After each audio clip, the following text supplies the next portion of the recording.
నాకు కార్ ఉంటే బాగుండేది. నాకు మొబైల్ ఫోన్ ఉంటే బాగుండేది.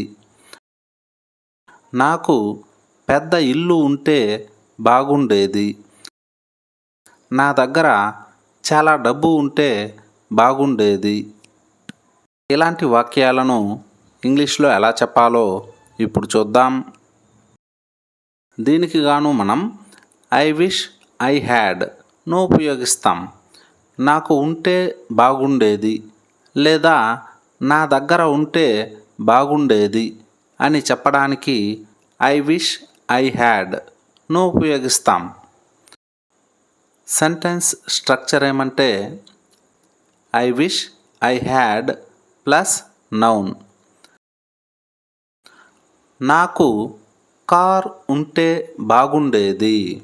నాకు కార్ ఉంటే బాగుండేది లేదా నా దగ్గర కార్ ఉంటే బాగుండేది. I wish I had a car. I wish I had a car అంటే నా దగ్గర కార్ లేదు కానీ నాకు కార్ ఉంటే బాగుండేది అని చెప్పడానికి I wish I had a car అని చెప్తాం. నాకు మొబైల్ ఫోన్ ఉంటే బాగుండేది.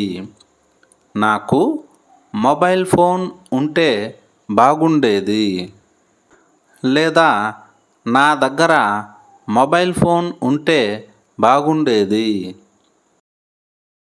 I wish I had a mobile phone.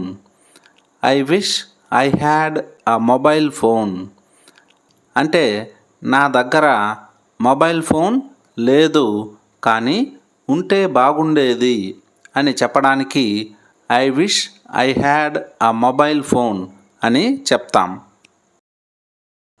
నాకు ల్యాప్టాప్ ఉంటే బాగుండేది. నాకు ల్యాప్టాప్ ఉంటే బాగుండేది. I wish I had a laptop.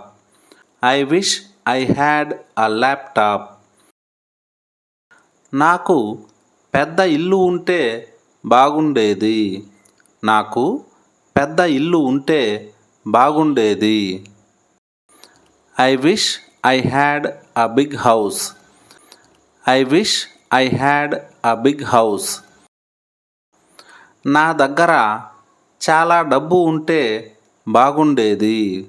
నా దగ్గర చాలా డబ్బు ఉంటే బాగుండేది. I wish I had a lot of money. I wish I had a lot of money. నాకు బైక్ ఉంటే బాగుండేది.